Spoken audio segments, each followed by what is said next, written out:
የተወዳችሁ ቤተሰቦቻችን እንዴት አላችሁ? እንዴት ቆያችሁ? እንዴት ሰነበታችሁ? ሰላም እግዚአብሔር ባላችሁበት ቦታ ሁሉ ይብዛ ለማለት ወዳለሁኝ።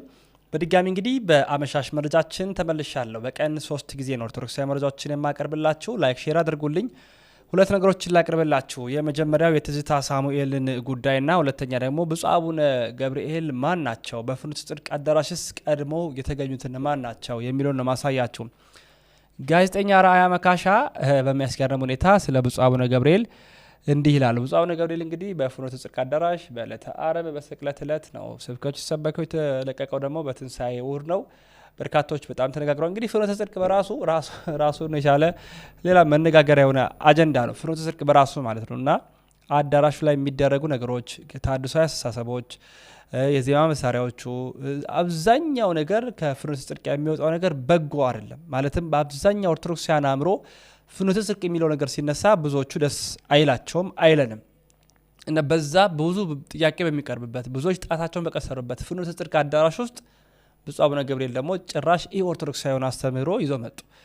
ስለዚህ በብፁዕ አቡነ ገብርኤል ቦታ ላይ በጣም በርካቶች ጥያቄ ያቀረቡና አቡነ ገብርኤል ራሱ ማን ናቸው? ሊቀ ጳጳሱ ማን ናቸው? እስቲ አርአያ መካሻ ጋዜጠኛው እንዲህ ይለናል። አሉ ግን አቡነ ገብርኤል ማን ናቸው? ብፁዕ አቡነ ገብርኤል ማን ናቸው? ክቡርነቶ በረከቶ ይደርብንና አምናት ዝሎታል ሰኔ ግንቦት እርክበ ካህናት ሊደርስ ሲል የእርክበ ካህናት ላይ ድምፅ ተቀርጾ ወጥቶ ነበረ። በርሶ ነበር የወጣው የአዲስ አበባ ካህናቶች ሽያጭ ላይ ናቸው የሚል ቪዲዮ፣ የድምፅ ቪዲዮ እና እየሳቁ ብፁዕ አቡነ አብርሃምን ሲናገሩ እናስታውሳለን። እና አዲስ አበባ ላይ ለኢትዮጵያ የሚበቃ ነው እያሉ አጠገቦ ካሉት ጋር በድምፅ ሪከርድ አድርገው የለቀቁት ቪዲዮ ነበር አውጥተው ለሰው። እርሶን የቀረጹት እናውቃለን። ያኔ እናውቃቸዋለን ግን አንናገራቸውም ብለን የነበርነውን እንናገራለን። የተናገሩበት ቦታ ደግሞ የት ነው መስሉት? ሙስሊሙም ጴንጤውም ተሐድሶውም የቆመበት መድረክ ላይ ቆመው ነው የተናገሩት። መምህራነ ወንጌል ሰባኪ ናቸው፣ ጳጳሳት ባራኪ ናቸው። እርሶ የወጡበት መድረክ ይህንን ይመስል ነበር። አምናና ካቻምና መነጋገሪያ ነበር በጣም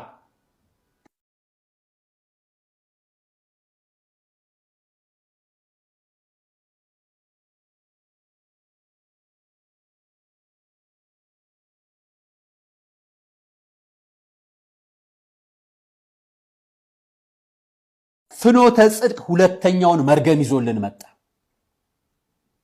ይሄኛው መርገም የተከለለበትን እየገለጸው እየመጣ ነው። አሁንም አልተውም ማለት ነው። ይሄ ልጅ ከዚህ በፊት እንዲህ ቢል ሲያወጡት ነበር።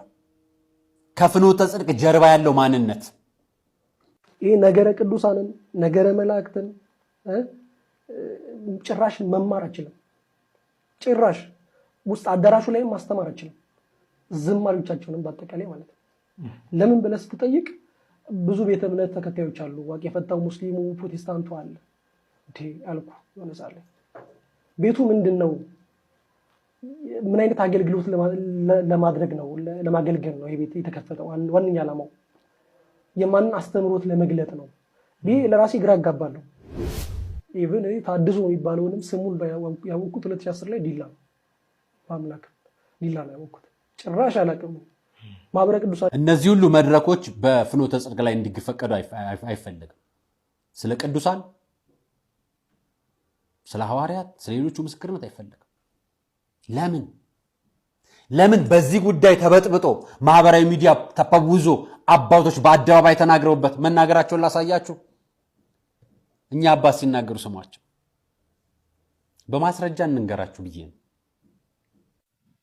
በመጀመሪያ የሆነው እግዚአብሔር ለዚህ ሁሉ መነሻ ምክንያት የሆኑንን ሰው ፈጥሮ እኚህን አባት አስታወሳችኋቸው? ባለፈው ኤሊባቡር ላይ ፕሮቴስታንቶች ገብተው አብረው ታቦት እንዲሸኙና አውደ ምሕረት ላይ እንዲሰብኩ ያደረጉትን አባት አጠገባቸው የቆሙትን አሁን እስር ቤት የሚገኙትን ቀሲስ በላይን አስታወሳችኋቸው? የፍኖተ ጽድቅ ምስክር ነበሩ።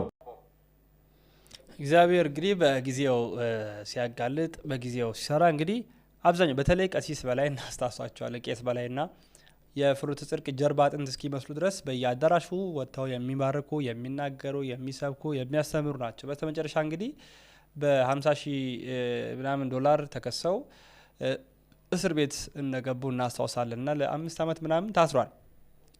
አብዛኞቹ ፍኖተ ጽድቅ ላይ የሚገኙ አባቶች እንኳን ብዙ የጥርጣሬ አይኖች ይከፈትባቸዋል፣ ጣቶች ይቀሰርባቸዋል እና እዛ ላይ ነው ሄዶ ያስተማሩት ብፁዕ አቡነ ገብርኤል ራሱ የመጡበት የጵጵስና መንገድ በራሱ ብዙ አጠያቂ ነገሮች ነበሩት።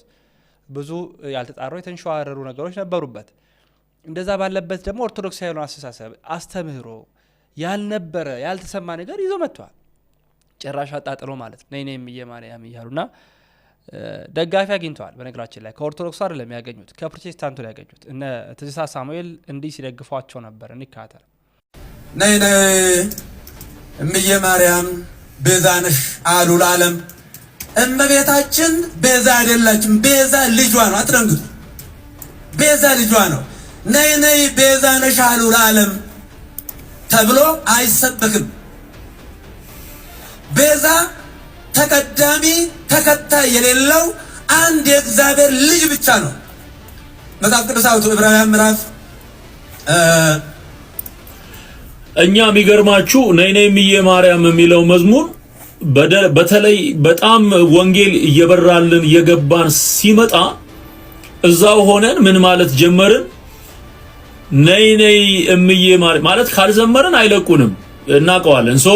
ነይ እምዬ ማርያም ቤዛ ነው ልጅሽ ለዓለም አይገናኝም። ያው ማለት ነይ እያሉ ማርያምን እየጠሩ ቤዛ ነው ልጅሽ ለዓለም ምንም ያገናኘው ነገር የለም። ግን የነበረውን ጭንቀት ነው የሚያሳያችሁ።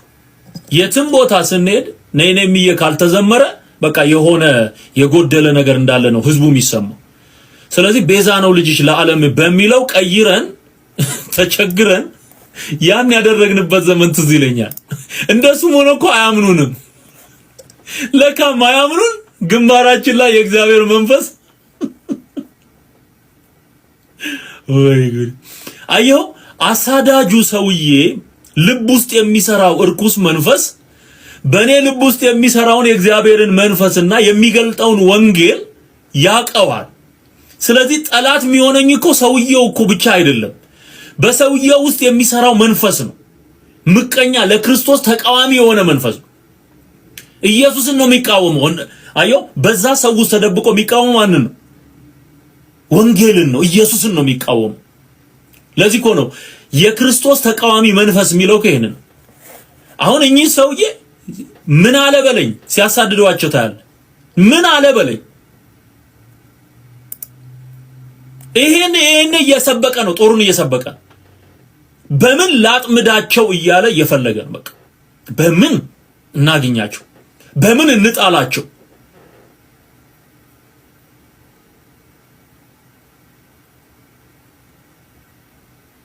ስለዚህ ጥንቃቄ ያስፈልጋል ማለት ነው። ጥንቃቄ ያስፈልጋል። የተደበደቡ አሉ፣ የተወጉ አሉ፣ የሞቱ አሉ።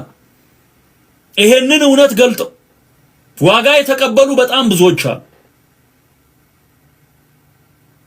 ልንጸልይም የሚገባው ለዚህ ነው። እውነት እንዲነገር ብቻ አይደለም።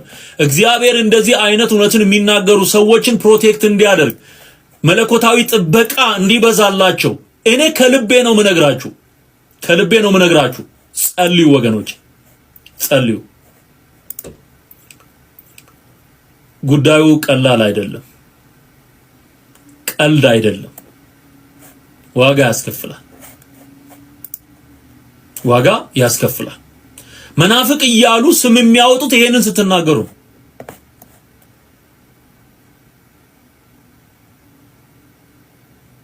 በቃ ኢየሱስ ለዘላለም ጌታ ነው። ደጋፊ አግኝተዋል።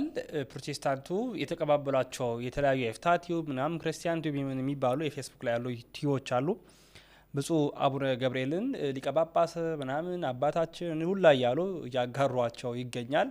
የፓስተር ትዝታውንም እንደተከታተለው ነው። ስለዚህ ኦርቶዶክሳዊ ያሉ ሀሳቦችን ስታራምዱ ደጋፊያችሁ ፕሮቴስታንት ወይም ታድሶ ነው እና ሴጣን በቅዱስ ሉቃስ ወንጌል ምዕራፍ 10 ቁጥር 30 ላይ እንዳለው ማለት ነው ከኢየሩሳሌም ወደ ኢያሪኮ ሲወጣ ሽፍቶች ያዙት ደበደቡት እንደሚለው ልክ ከመውጣታችን በፊት አሰፍስፈው የኛን መውጣት የሚጠባበቁና የኛን ኦርቶዶክሳዊውን ሐሳብ እንድናጋራ የሚሹ ለማጋራት ተቀብለው ለማስፋት የሚሞክሩ በርካቶች አሉ። እና አንዱ ታድሶ ነው፣ ሁለተኛ ፕሮቴስታንት ነው።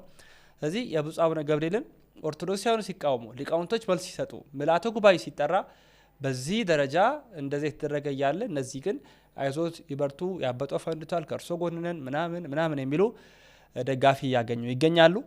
ቢሆንም የብፁዕ አባታችን ጉዳይ የፊታችን አርብ በቋሚ ሲኖዶስ አማካኝነት በሊቃነ ጳጳሳት አማካኝነት የሚወሰን ውሳኔ ይኖራል። ውሳኔውን ደግሞ እኛ በቀጥታ ለእናንተ እናጋራላችኋለን። ሰብስክራይብ ስታደርጉ ደወሏን ተጫኑ። እባካችሁ ኦርቶዶክሳውያን ላይክ አድርጉ። ኦርቶዶክሳውያን ቻናሎችን ደግፉ፣ አበርቱ። እስኪ ላይኩ ከመቶ አሳለፉት። እስኪ ከመቶ ይለፍ። ሁላችሁም ሼር አድርጉ፣ ኮሜንት ውስጥ አስቀምጡልን፣ ጻፉልን። ወንድማችሁ ልዑል መብራቱ ነኝ። ያሮስ የእናንተም የኛም ነው።